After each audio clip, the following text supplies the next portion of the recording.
land bridge from Alaska over to Russia, whether they came from Europe, whether they came from the Pacific Islands, so on and so on. But that's the time period we're talking about. That's one of the time periods that we had here in Decatur. Probably about 14,000 years ago, we did have Paleo Indians that were living here in Decatur. Once all these megafauna kind of died out, then you had what was called the Archaic period. Okay, and we've got proof of Archaic Indians that were living here, so their kind of diet changed. They went from the megafauna hunting to buffalo and elk and that sort of thing. And they used spears and what was called an atlatl, which was a spear thrower, and so they had these spearheads, arrowheads that they made to attach to these spear bows that they used to hunt with. We then go into the woodland period, which was about 4,000 years ago. The woodland period was when they started developing things like bows and arrows, and they started developing Indian mounds, and we'll talk about some of those. The Mississippian area, one of the things that they kind of got into was pottery. They would take mussel shells. You know, we've got thousands of mussels, you know, in the river, and they take the mussel shells, grind the shells down, mix it with clay, and then make pottery out of there, fire heated, and the shell material kind of helped in hardening the material. And we actually have examples of that. Dr. Bill Sims is one of the people that's talking today. He actually gave his collection that he had to the Morgan County Archives. You go down to the Morgan County Archives on Bank Street, and you'll find a number of these artifacts that we've gone through and been donated to them. How do we know we had people from all these different areas? Well, it's from the artifacts that were collected along the river here that shows you've got paleo points, you've got archaic, you've got woodland, early woodland, late woodland.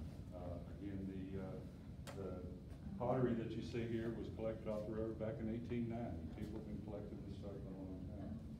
We even have one point that's called the Decatur Point that is named for the city of Decatur. So it's a early archaic point that goes back about 9,000 years. So we've got a lot of unique history. I want to talk probably about the most historic spot that we've got in North Alabama that 99% of the people have never heard of.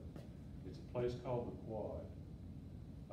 The Quad was an early Paleo Indian site, okay, going back about 12,000 years, 14,000 years. And if you go across the river bridge and you come to the causeway, if you look off to the left, between the riverbank and that island that's out there, that was the area that was called the Quad. And what's important, there was probably 3 or 4 sites that were identified before 1950 as Paleo Indian sites. You probably heard of the Folsom site, Clovis site out in New Mexico. There was a site called the Shoup site in Pennsylvania. Other than that, we had no idea about Paleo Indians and where they lived at. That changed in December of 1951 when a guy named Dr. Frank Sodé, who was working out at what was called chemistry, and y'all know it as Monsanto now, came to Decatur, and him and his nephew, Jerry Carr, were out on the Quad in December of 1951. They came across the first Clovis point. And so this Clovis point showed that there were Paleo Indians here in the South, and there had never been a Paleo Indian site discovered in all the Southeast. So I tell people that's probably the most historic site that we have here in Decatur, and again, 99% of the people have never heard. There's no markers, there's no historical markers, any descriptive signs, that sort of thing, identifying what it is. But in my opinion, it's probably the most historic site we have. And it should be an interest to you because of the gentleman called Jerry Carr that you see here. He was actually a student at Decatur High. He kind of grew up kind of poor in Columbus, Ohio. Frank Sodé and his wife Myrtle couldn't have any children, but his wife's sister, Sarah, had 5 kids up in Columbus, Ohio. So she told Myrtle, she said, look, I've got 5 kids, you don't have any. I'm gonna give you one of mine.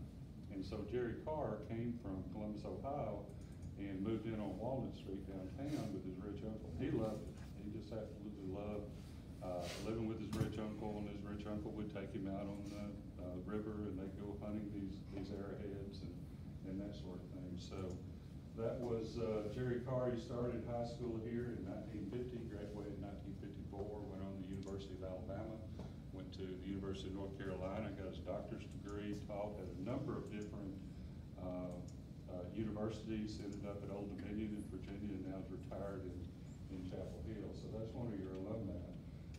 got involved in a lot of different civil rights type activities throughout his years.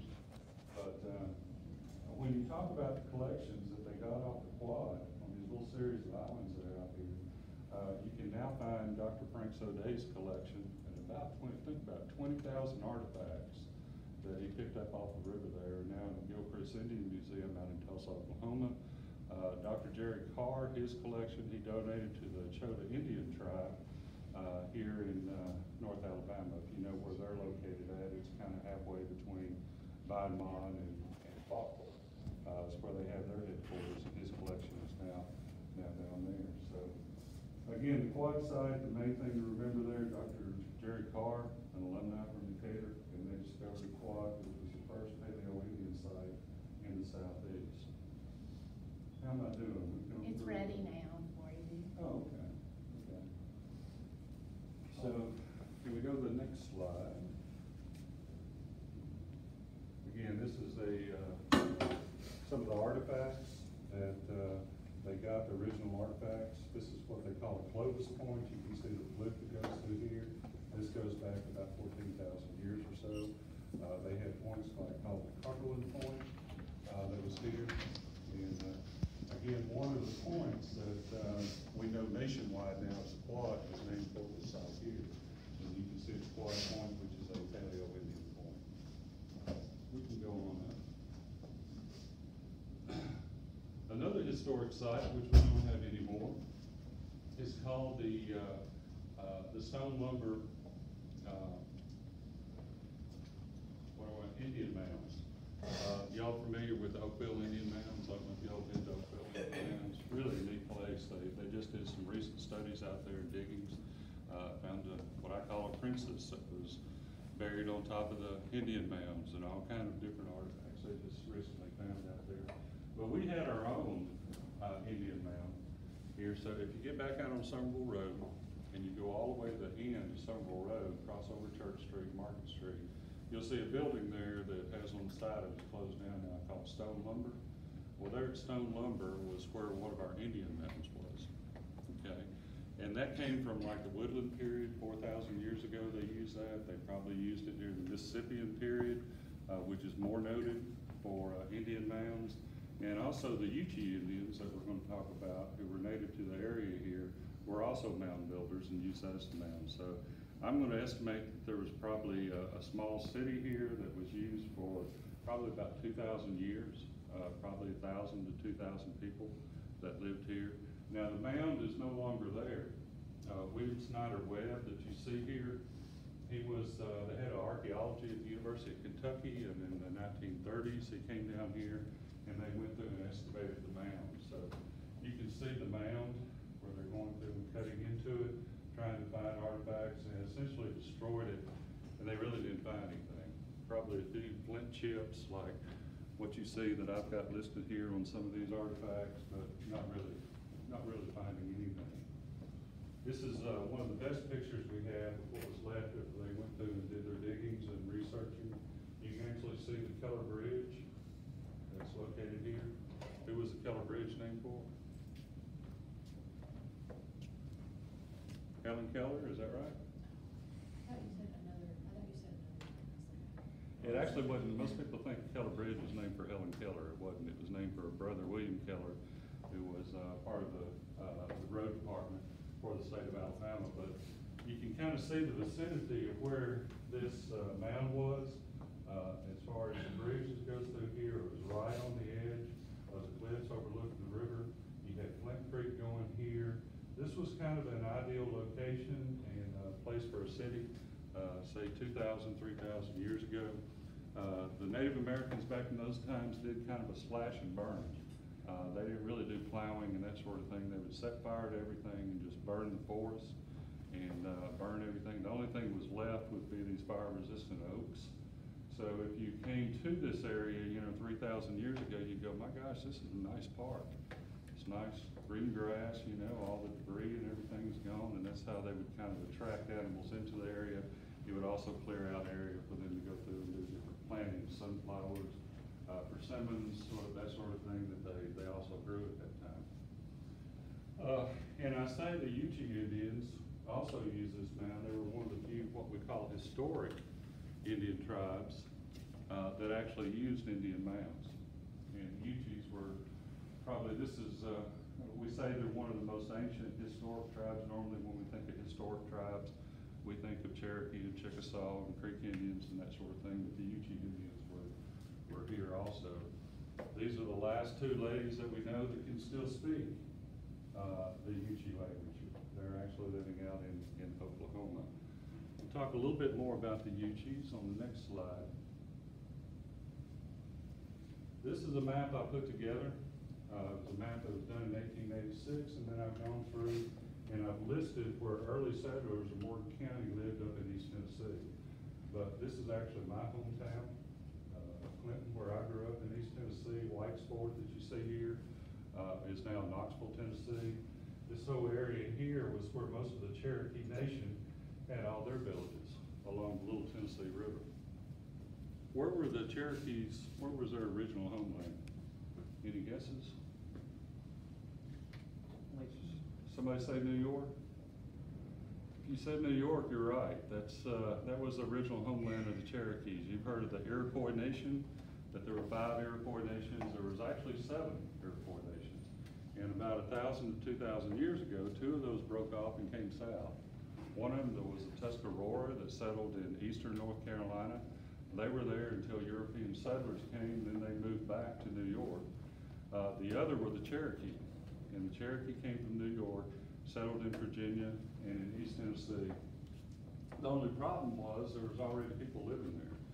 So you had the Uchi Nation that was living here in this area. Here comes the Cherokee that come flooding in. The Cherokee were just, as far as physically, they were 6'2", magnificent warriors, magnificent hunters. Just a magnificent nation that came into the area. The Uchi, not so much. They were probably about 5'5", kind of a Gentile type, and were just no match for the Cherokee. So the Cherokee kind of went through and wiped out all the Uchi Indians that were living in this area and took over. Okay. Well, the same thing happened to the Cherokee. Probably about 1790, you had all these settlers that were flooding into East Tennessee, and that kind of moved the Cherokee out of East Tennessee into Georgia and into North Alabama, where we're at now. Okay. And some of these early settlers from East Tennessee, as you can see here, I plotted, ended up here in North Alabama. And so this was a map that was done by Major John Hutchings. He was the nephew of General Andrew Jackson. Y'all familiar with General Andrew Jackson? I call him Alabama's first president. The reason I call him that is because even though he had one plantation up in Nashville, he actually had 2 plantations, one here on Mountains Bluff that was located here, and another one over in Sheffield at a place called York Bluff or Jackson Hollow that he had. So he actually had 2 plantations here. And this map was actually done by his nephew, Major John Hutchings, who fought with him during the Creek Indian War. On it, it shows Hutchings Bluffs. Anybody ever been to Hutchings Bluffs? Well, actually, you're sitting right in the middle of it, because that's probably the first name that we have for the city of Decatur. Why he called it Hutchings Bluff, I don't know, but the reason they picked Decatur as a building site back in 1820 was because it did sit on these bluffs. It was protected from storms and floods and that sort of thing. So Hutchings Bluff or Decatur is located right here. There's other areas like, you look at the map, they call this, we know Fox Creek, we call it now, but back then it was called Fox's Creek, named after Chief Black Fox, who had a tribe of Cherokee Indians that lived there. There was a lady named Anne Royal, who was the first female journalist of the United States. She lived in Washington, D.C. And she came down and she wrote a book called Letters from Alabama, and she interviewed Andrew Jackson and his plantation in Mountains Bluff. She went and lived with the Cherokee Indians on Fox's Creek, and lived with them for about 2 weeks and wrote about them. One of the interesting things about her, Anne Royal, was she was a very headstrong young lady. And she wanted to interview President John Quincy Adams. John Quincy Adams didn't like her, didn't want to take an interview. And she kept bugging him and bugging him. He continued to tell her no. Well, one of the things John Quincy Adams would do, and this was before you had paparazzi and people following the president everywhere, John Quincy Adams would leave the White House every morning, go down the Potomac, strip naked, and take a bath in the Potomac. Okay, so he's there taking a bath in the Potomac, and Royal knew he was down there, so she goes and sits on his clothes. Well, he can't get out of the water. He's waist deep in water and can't get out of the water because Anne Royal is sitting there on top of the clothes, and she says she's not going to get up and leave until she gets her interview.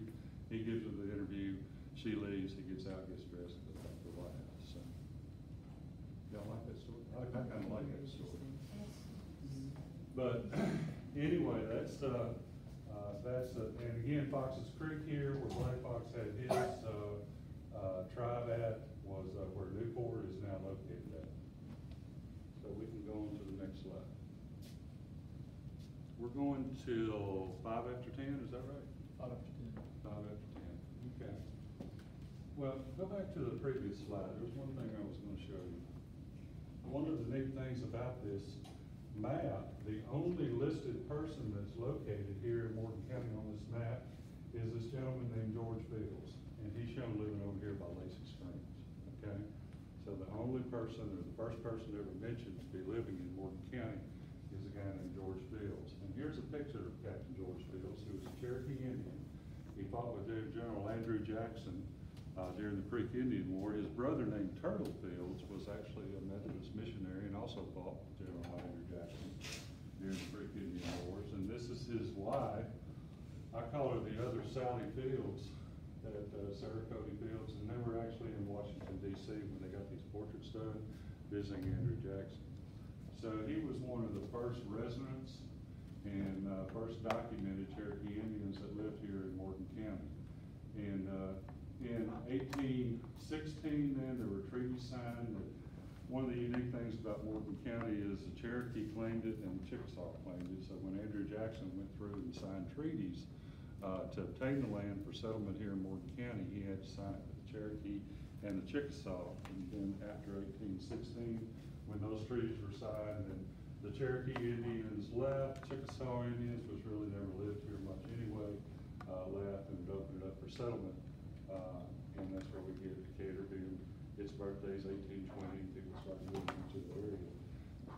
Captain George Fields would go on to move to north of Chattanooga, and then he relocated to Indian Territory, which was over in Oklahoma. We'll talk a little bit about that.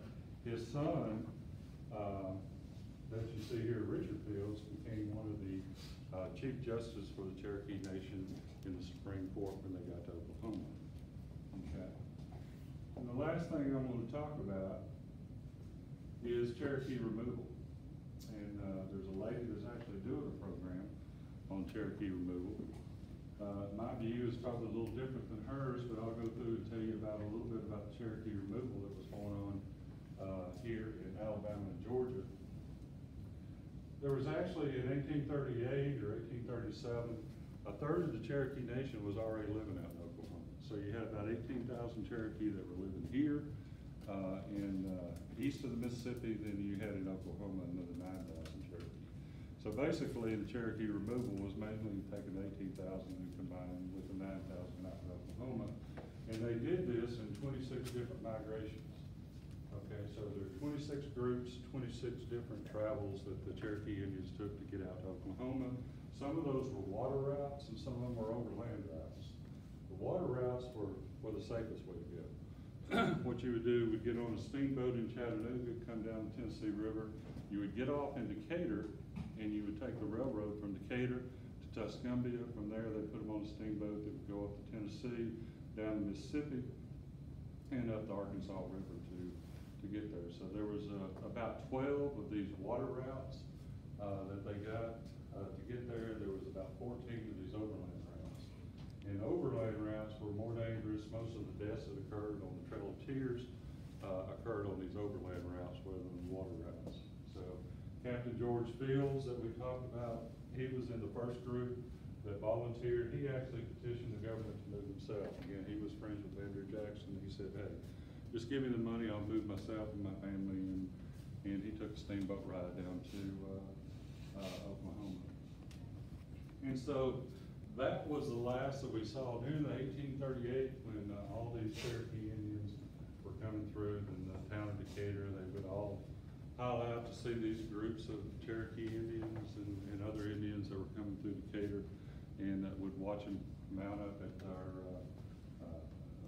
rail station that we had and see them off. And that's essentially the end of the story as far as Native Americans here in Alabama. You can find more about that if you go out to Point Mallard. Casey Reed, Bushwalker, and I worked on some signs and trails that we have out at Point Mallard. There's 4 of them out there, and we worked on those markers. You can go out and read about the different Native Americans that were living here during that time. And so we've got about 5 questions for any 5 minutes for any answers or questions or comments or person. When did you write the landmarks? When did you create them? That was done probably about 2 or 3 years ago that we had, and then we had a big ceremony. We had the Chief Justice of the Cherokee Supreme Court, a guy named Poteet, that came here, and we had a ceremony out there, chairs and speakers, and it might have been Arthur Orr that came out and talked and introduced too. So, but you go on past where the ice rink is, and you go on the trail, and you take a left there, and you see some of the markers that we have on there. So, if you're out walking that way, stop and read some of those. Good question.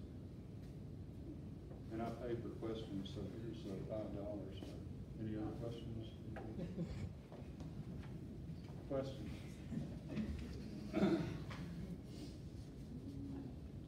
Well, all right. Thanks for the invite.